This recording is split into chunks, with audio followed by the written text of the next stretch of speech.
Les gars, j'espère que vous allez tous bien. Tout de suite, le débrief du match de la 26e journée de Liga Barcelone-Real Sociedad. Donc les gars, ñoo ko gisandoo Barcelone moo mujjee gagné match bi 4-0. damay ñëw directement rek sa 11 de départ bi d'abord avant que may wax ci match bi. On avait Chesney dans les cages, Cubarsí ak Araujo tey ñoo nekkoon dans la charnière centrale parce que Íñigo entraîneur bi daf ko bëggoon a reposer. ci arrière gauche bi Gérard Martin moo nekk titulaire parce que Balde aussi dafa sonn loolu moo tax ñu teg ko ci banc bi. Koundé comme d'habitude moo nekkoon ci arrière droit bi. Casado ak Pedri ñoo nekkoon en double pivot. Rafinha, Dani Olmo en 10 et Lamine Yamal sur le côté droit. Et enfin Lewandowski dans l'axe. C'était la composition officielle de ce match-là. Donc chaque Catalan, su ma ñëwee ci première période bi, le Barça a mal entamé la rencontre. Attention, parce que dernièrement, loolu laa seetlu Barça fan yi bu ñuy jouer début de match bi c'est pas bon du tout. ndax boo leen seetloo tey jii contre la Real Sociedad, ils ont été mieux que nous dans le contenu. Le Barça n'arrivait pas à récupérer le ballon. Le Barça faisait des passes ratées, des passes longues. Donc dans les 10 premières minutes, ça peut se passer pour certaines équipes. Mais contre de telles équipes comme le Benfica en Ligue des Champions, des matchs après on aura des regrets. Donc attention. Entame du match bi nañu concentré wu, rester vigilant et essayer de garder la balle, avoir la maîtrise du jeu. Donc quelques minutes après joueur Real Sociedad yi kenn ci ñoom dafa am carton rouge parce que tout simplement moment yi nga xamante ne si Barça était en pleine action, Lewandowski da doon passe Olmo bal bi mu ko passé nag ci la joueur Real Sociedad bi nekkee en retard parce que Olmo jiitu woon na koo pare ci la defee faute nag après ci la concédé un carton rouge parce que genre faute yooyu bul sonn foo koy def di am carton rouge boo leen fàttali ko Araujo defoon na ko Barcola. Donc mën naa ne sa carton rouge là moo permettre sax Barça mu gën a mën a am maîtrise de balle loolu moo ñu gën a libéré ñu mën a moom suñu match. Donc man dama basé wu ci carton rouge bi xam nga laay bañ supporters madrilènes comme d'habitude du ñu la waaw Barça gagné le match bi c'est grâce au carton rouge de la Real Sociedad alors que Barça même à 11 contre 11 yàgg naa massacré équipe bi di leen dóor ay gros score. Donc carton rouge bi c'est normal, c'est logique et c'est très bien arbitré. Donc les gars damay ñëw ci quelques joueurs rek ci ki may njëkkee mooy Gérard Martin. Les gars, Gérard Martin ce soir il a fait un très bon match, il faut l'avouer. Gis nga ñu supporters yi joueur moom ak luñ ko mën a waxal ak position bi nga xam ne ñu ngi koy jël ci joueur bi bu defee match bu baax dañ koy wax bu defee un mauvais match dañ koy wax. Donc Gérard Martin, je lui dis félicitations pour ce gros match qu'il a joué parce que gis ngeen tey jii man sax à un moment donné j'avais un peu peur que ne Gérard Martin titulaire dans un match pareil alors que Balde était sur le banc au repos, mais heureusement que il ne nous a pas déçus. Il a fait un très bon match et d'ailleurs c'est l'auteur du premier but du Barça. Il l'a marqué avec courage, il l'a marqué avec sérénité. Donc ce Gérard Martin là, pourquoi pas mu nekk continuer nekk la doublure de Balde. Certes nag au début de la saison wane wu niveau bi nga xam ne mérité na ñu naan kii war na toog ci Barça mais dernièrement franchement match yi nga xam ne mi ngi koy joué mi ngi ciy góorgóorlu baax a baax. Donc loolu ça permet à Gérard Martin de progresser petit à petit, de monter en puissance et de gagner de la confiance. Bu fekkente ne mi ngi continuer di am ay minutes. Donc bravo à Gérard Martin. D'ailleurs ça c'est son premier but avec le FC Barcelone depuis son arrivée. De même que Casado. Casado tamit c'est lui qui a marqué le deuxième but de Barça.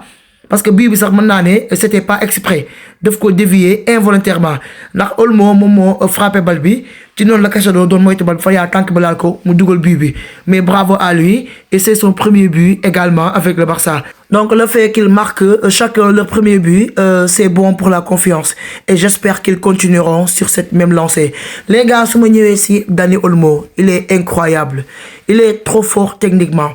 Waxoon naa ne Dani Olmo dans les blocs bas moom moo ci mën gis ngeen tey Real Sociedad bi ñu leen rouge à un moment donné amatuñu pexe Real Sociedad mënatul a attaquer li ñu mën def mooy def benn bloc bas pour ne pas encaisser des buts mais malheureusement loolu mën leen a tee encaisser des buts.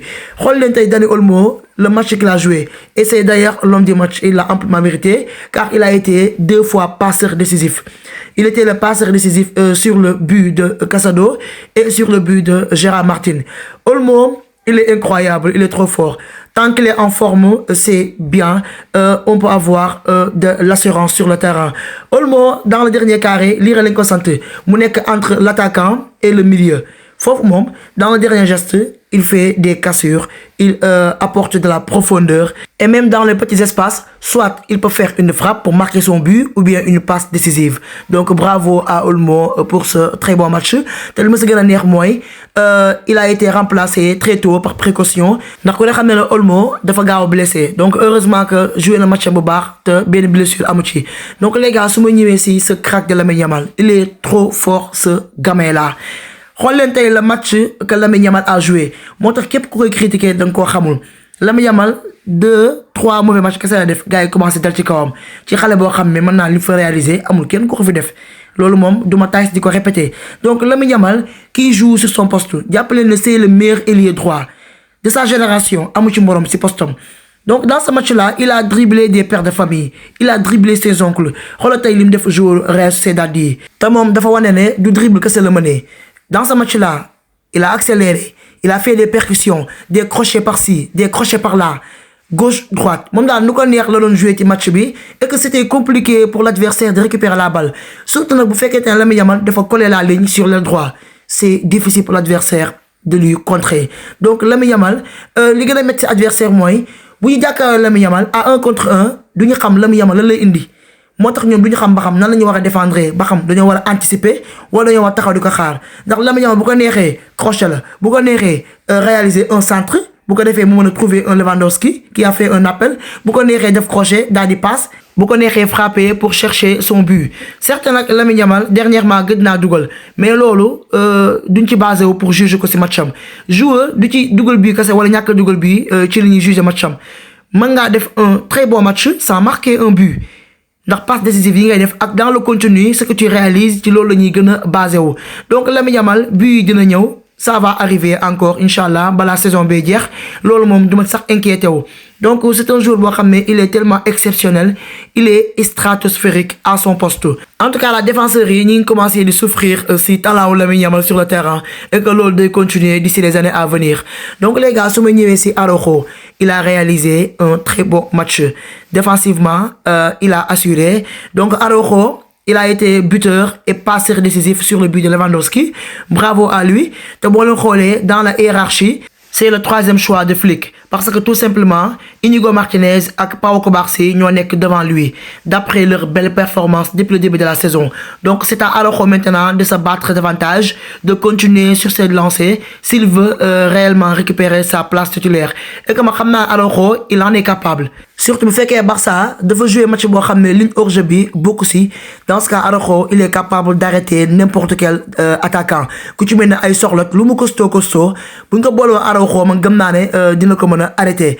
Mais bu fekkente ne ci ligne hors-jeu bi nga xam ne moom la Flick mettre en place foofu la Araujo amee problème foofu moom il n'arrive toujours pas à s'y adapter. Mais bu continuer di travailler bu baax a baax ci ligne hors-jeu bi dans les entraînements les matchs à venir peut-être mën na ci génn. Donc Araujo dans ce match-là il s'est vraiment géré mais jàppale ne contre Benfica je préfère Inigo Martinez ak Cubarsí parce que ñoom ñaar wax dëgg yàlla saison bi li ñu wane c'est eux les titulaires indiscutables parce que Araujo mënu ñoo jël risque rek di ko teg titulaire contre Benfica wóorul à tout moment mën naa couvrir hors-jeu bi. Donc loolu il faut que muy continuer di travailler wu balaa muy ñëw rek nekk titulaire dans des matchs pareils. Donc les gars su ma ñëwee ci Lewandowski ça sent la fin. Ce n'est plus le Lewandowski qu'on a toujours connu surtout jamono bi nekkee Bayern parce que ci match bi amoon na 2 situations yoo xam ne normalement c'était but mais il était trop brouillon ndax moom dañ koy jox balle bi mu yàq suñu action garder la balle te loolu noonu day couper suñu action bu ñu woon a concrétiser sax du mujjee antu. Donc léegi surtout nag si passe bi nga xam ne Lamine Yamal def na ko man boobu moom si gën a metti boobu normalement but la sa coup de tête moom mu dem génnee balle bi 6 mètres te pourtant bu nekkoon jamono yi nekk Bayern coup de tête boobu par force da koy dugal. Donc léegi attention parce que dëgg yàlla occasion yi muy raté bu fekkoonte ne Ligue des champions la genre occasion yi rek moo ñuy xañ Ligue des champions bi. tey bu ko defoon contre Benfica ñu am 2 à 3 situations moom mu raté ko. C'est dans les petits détails qu'on perd des matchs en Ligue des champions ou bien qu'on se fait éliminer comme du n'importe quoi. Donc attention à lui, c'est le numéro 9 am na occasion yoo xam ne normalement da nga ko war a dugal. Donc léegi na bàyyi bu ko joxee balle bi muy garder balle bi de trop ba action bi kenn ko mujjee concrétiser. Lewandowski daal day yàq action. Donc j'espère que suñu match contre Benfica en Ligue des champions genre match yi doon ko fa jouer di nga sortir un gros match et marquer des buts parce que loolu lañ ko sant parce que bu ñu bëggee compter ci Ferran Torres bi nga xam ne moom c'est un tocard li muy xatee moo ëpp li muy dugal bëgg a compter ci un Lewandowski boo xam ne moom aussi il rate beaucoup ñu fa lañ jëm donc Barça un numéro 9 de classe mondiale actuellement moo ñu manqué. Il faut que ñu jëm koo lijjanti par exemple ku ci mel ne Isaac certes nag il est trop cher mais le Barça doit trouver les moyens de négocier avec son club pour essayer de le recruter parce que Lewandowski tant que amul concurrent bu mel ne Isaac rek du mën a réveiller wu. Donc les gars xool leen affiche bii ma leen wan nii publication Logito la ci match bi le Barça a réalisé 19 tirs par contre nag la Real Sociedad ils ont 0 tir c'est du n'importe quoi. Certes nag rouge bi moo gën a yokk tax ñu am 0 tir mais loolu franchement du lay ce n'est pas une excuse parce que équipe boo gis yàgg nañ ci rouge benn joueur au moins te buñ ko rougee du ñàkk équipe bi dina réaliser au moins 2, 3 à 4 tirs pour sauver l'honneur mais cette Real Sociedad là qui réalise 0 tir c'est trop marrant en tout cas Barça daa avancé rek parce que bu leen fàttee match aller bi ñoom ñoo ñu gagné 1-0 te match boobu normalement bu ko at bi tegoon ci yoon match nul la woon doon 1-1 parce que Léwi dugal na but at bi daane hors-jeu la alors que ndekete Léwi hors-jeu wul pied adversaire bi moom moo jiitu mais heureusement ce match retour là on a gagné 4-0 sans forcer donc c'était une petite revanche de notre part. Donc les gars, voici le classement de la Liga. Le Barça est redevenu premier du championnat avec 57 points, à 1 point d'avance sur l'Atlético Madrid qui est deuxième du classement et à 3 points d'avance sur le Real Madrid qui vient de perdre son match hier contre le Real Betis 2-1. Donc j'espère que première place bi moom tey jii duñ ko ñàkkaat liñ daloon ci début saison moom bu ñu dalaat. Nañu continuer conserver suñu première place parce que la Liga bi ren bi dañ ko war a remporter de même que la Ligue des Champions ainsi que la Copa del Rey. Les gars may xaar seen avis dans les commentaires ngeen wax ma qui sont vos top joueurs et vos flops en même temps ngeen wax ma naka ngeen gisee les performances de nos Blaugrana. C'était tout pour ce débrief. Restez connectés sur ma chaîne. Prenez tout soin de vous et à très vite.